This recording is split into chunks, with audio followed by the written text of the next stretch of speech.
Le concours musical international de Montréal est en pleine activité et parmi les 24 qui bon, prêtent leur voix à l'univers, parce que c'est quand même un concours international, il y a cette jeune femme que vous voyez à l'écran, en l'occurrence Ariane Cossette. Bonjour et bienvenue. Bonjour, merci pour l'invitation. Il y a de la nervosité dans l'air ou est-ce qu'on est calme et on est comme prête? Plus calme maintenant que j'ai déjà fait ma première étape. Euh, Comme là, j'ai appris à connaître un peu la salle, j'ai chanté dedans, donc je me sens plus en contrôle. Il y a moins d'éléments inconnus. Est-ce que tu as l'habitude des concours à l'international? C'est le premier gros concours international que je fais. J'ai fait plus du niveau national jusqu'à date, Ouais. ou des concours aux États-Unis pour lesquels j'avais fait de la présélection, mais c'est le premier gros comme ça que je fais, puis c'est le fun. Bien que tu sois enregistré comme étant de Toronto, tu es de Montréal au départ. Tu as fait le conservatoire, tu as fait l'Université de Montréal. Parle-moi un petit peu de ton parcours. Oui, ben moi, en fait, je suis née à Shawinigan-Sud, mais j'ai grandi à Trois-Rivières. Et à 17 ans, je suis partie pour Montréal. J'ai fait mon cégep en musique à Vincent d'Indy et ensuite le conservatoire et l'Université de Montréal. Puis la pandémie est arrivée, donc j'étais à l'école au bon moment pour pas être lâchée dans l'univers en pleine pandémie. J'ai été très chanceuse que une fois que les ateliers lyriques ont recommencé à faire des auditions, j'ai pu auditionner pour celui du Canadian Opera Company à Toronto et j'ai été choisie. Donc, Qui est l'équivalent, si on veut, de l'atelier lyrique de l'Opéra de Montréal. exactement, C'est ça. exactement. J'aimerais Oui. savoir l'étincelle qui est apparue dans ta vie, dans ta tête, dans ton cœur, qui t'a fait choisir cette profession, de devenir une artiste potentiellement à l'international. C'était quoi la petite étincelle qui t'a allumé? Mhm. Moi, j'ai toujours chanté. J'ai eu le plaisir, il y a quelques années, de redécouvrir des vidéos de voyages de famille où est-ce que j'ai 3 ans et ma mère est en train d'expliquer des choses. Là, on voit ça par la fenêtre. Il y a moi en arrière qui est en train de chanter. Je pense que ça a toujours été très, très naturel pour moi. Mais mes parents étant des professionnels de la santé, le chemin tout tracé, c'est tu vas faire tes sciences naturelles et je réalisais pas que c'était une option faire de la musique, mais j'en faisais toujours pour mon propre plaisir parce que j'aimais vraiment ça. Et je suis allée prendre des cours de chant en privé avec une mezzo-soprano, Adèle Beaupré, qui m'a dit, mais en fait, tu sais, tu peux aller au cégep là-dedans. Puis là, je savais même pas, j'avais pas réalisé que c'était une option. Et dès que j'ai su que c'était une option, ben, c'était comme, ben, c'est évident, je vais aller en musique. C'est, si je peux faire peut-être une carrière de ça et qu'il y a un processus, là, des études sérieuses là-dedans qu'on peut faire, absolument, là, c'était une évidence pour moi parce que j'ai toujours adoré chanter. Ouais. Le concours musical international de Montréal donne l'occasion de fréquenter entre autres 23 autres personnes, des hommes, des femmes, Mhm. des jeunes femmes, qui ont cette même ambition.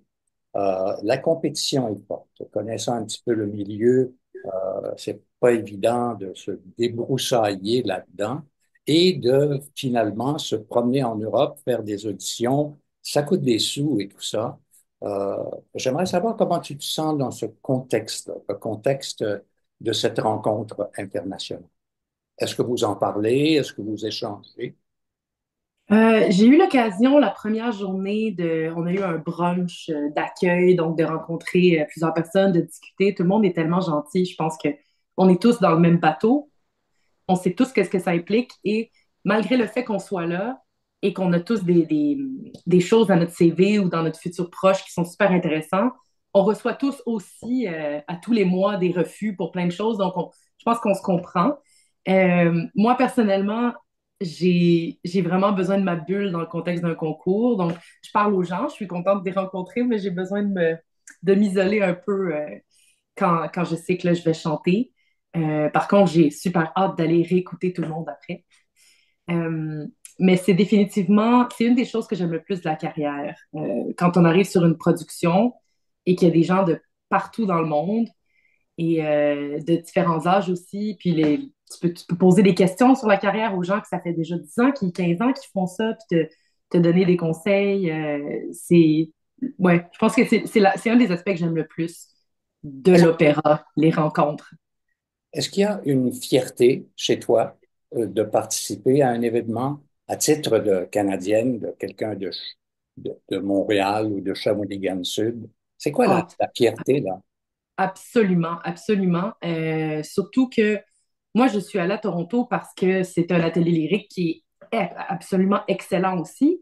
Mais je veux dire, je viens d'ici, j'ai habité 11 ans à Montréal. C'est ma ville préférée quand même.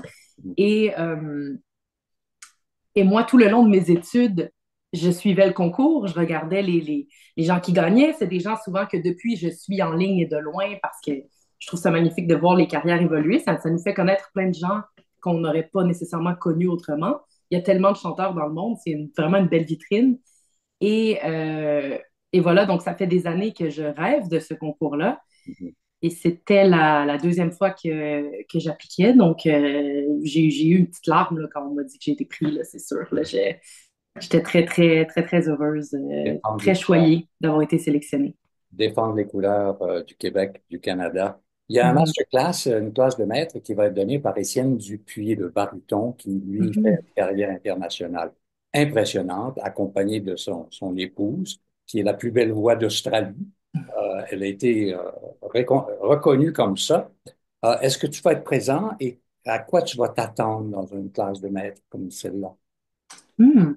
Je dois vérifier l'horaire, mais oui, je crois que je suis disponible et que je vais aller faire un tour, c'est certain, parce que j'ai vu Étienne Dupuis faire des représentations, mais j'ai surtout vu de loin en ligne. Je ne l'ai jamais rencontré, donc ça serait une occasion intéressante de peut-être dire bonjour, mais aussi, oui, de voir sa vision du chant pour quelqu'un qui a eu un parcours aussi différent. Tu sais, il y a certains qui passent par les concours pour faire leur carrière. Je pense que lui, son parcours a été différent et pourtant, ça va si bien. C'est très impressionnant. Donc, oui, j'ai hâte de voir qu'est-ce qui l'accroche en fait, parce que quand on regarde un interprète chanter et qu'on va voir un masterclass, il y a certains qui vont accrocher sur la respiration du chanteur ou sa technique. Il y en a qui vont qui vont dire oui, oui, OK, il y a des petites affaires techniques, mais moi, ce qui est plus important pour moi, c'est l'émotion que tu transmets. Est-ce que je vois que tu sais de quoi tu parles et tout? Donc, je suis curieuse de voir qu'est-ce qui va. Lui, c'est quoi qu'est-ce qui l'accroche le plus et qu'il veut travailler parce que c'est toujours différent d'une personne à l'autre. Parlons un petit peu de la programmation. C'est quand même assez dense. Il y a, bon, les premiers airs que vous chantez, mais vous chantez dans deux catégories. Il y a la catégorie voix et la catégorie mélodie. Euh, Mhm. est-ce que tu es les deux? Oui, j'aime beaucoup les deux. C'est certain qu'en étant dans un atelier lyrique pour les deux dernières, les 2022 à 2024, Mhm. j'ai surtout fait de l'opéra pendant ces années-là, mais j'ai toujours eu un grand amour de la mélodie et ça me faisait vraiment plaisir de devoir programmer ça et travailler ça ces derniers mois parce qu'il y a toute une richesse de répertoire qui est, par exemple, moi j'aime beaucoup la musique russe, le Rachmaninoff, le Tchaïkovski, Medtner, et donc ça me permet de le programmer, d'amener ça aux gens, qui est un répertoire qui me plaît beaucoup et que ma voix semble aimer. Donc c'est un privilège de pouvoir faire les deux volets Question du pour concours. quels airs tu as choisi pour la version voix et quels airs as-tu choisi pour la version mélodie? Donc, la liste est longue. J'ai 16 pièces en tout. Pour la première étape, aria que j'ai déjà fait à ce point-ci, j'ai chanté Pleurer mes yeux du Cid de Massenet, I Want Magic, qui est extrait de A Streetcar Named Desire de André Prévin, une œuvre américaine magnifique, et Doreste Dayace, qui est un air de rage, de colère de Elettra dans Idomeneo de Mozart. Pour Mélodie, que je chante demain soir, je clôt les trois, quatre sessions là, de mélodie. Je chante Fidilé du Parc. Ensuite, je chante Rêve en russe de Rachmaninoff. Et je finis avec Cécilia de Strauss. Euh, J'essaie de trouver des pièces qui ont un certain lien quand même si c'est des styles différents. Donc, dans celle-ci, moi, je me dis un peu l'amour, le rêve, le sommeil. J'essayais de trouver quelque chose qui liait un peu, mais qui était très contrastant en même temps.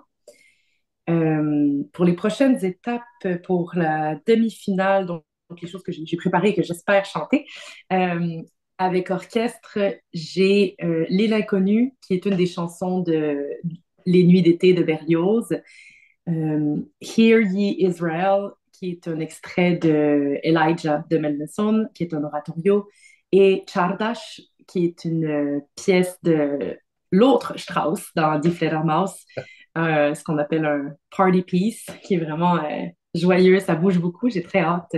J'espère vraiment avoir l'occasion de le chanter avec orchestre, ça serait super plaisant. Je vais pousser le bouchon un peu. Qu'est-ce que vous avez choisi pour la finale?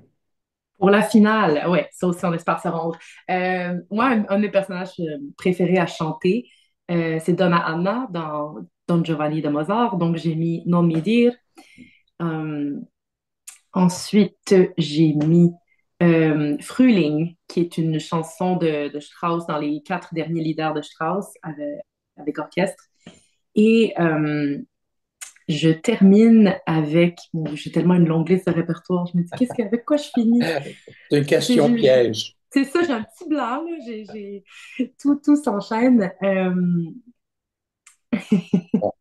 Alors, Oui, ça m'échappe, là, j'en ai trop. cela dit, Ariane, le 26, c'est-à-dire pas le 26, mais le 29, c'est-à-dire demain jeudi, Oui.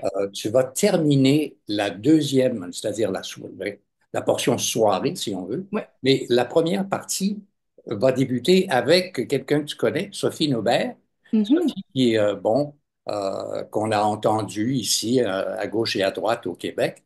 Euh, alors, c'est comme si c'était la journée pour les Canadiennes. Parce C'est que, la journée des Québécoises. eh ben, On est les deux effectivement, Québécoises du lot. ouais. Oui, ben j'ai étudié brièvement, mais j'ai croisé Sophie à l'école, au conservatoire. Ça fait longtemps qu'on se connaît. Elle est très douée. Je suis très contente qu'elle soit là.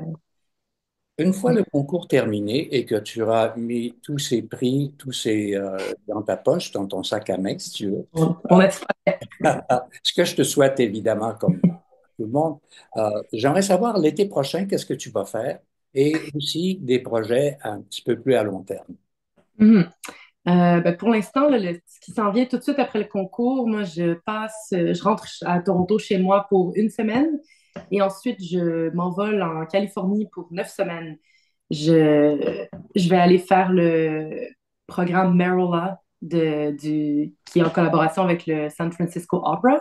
Oui. Et là-bas, je vais participer à des concerts avec orchestre, dont un qui s'appelle le Schwabacher, qui est des scènes d'opéra. Et je vais faire une scène que ça fait des années que je rêve de chanter, qui est le duo Nuit des Ménés, Roméo et Juliette, avec un ténor néo-zélandais, si je ne me trompe.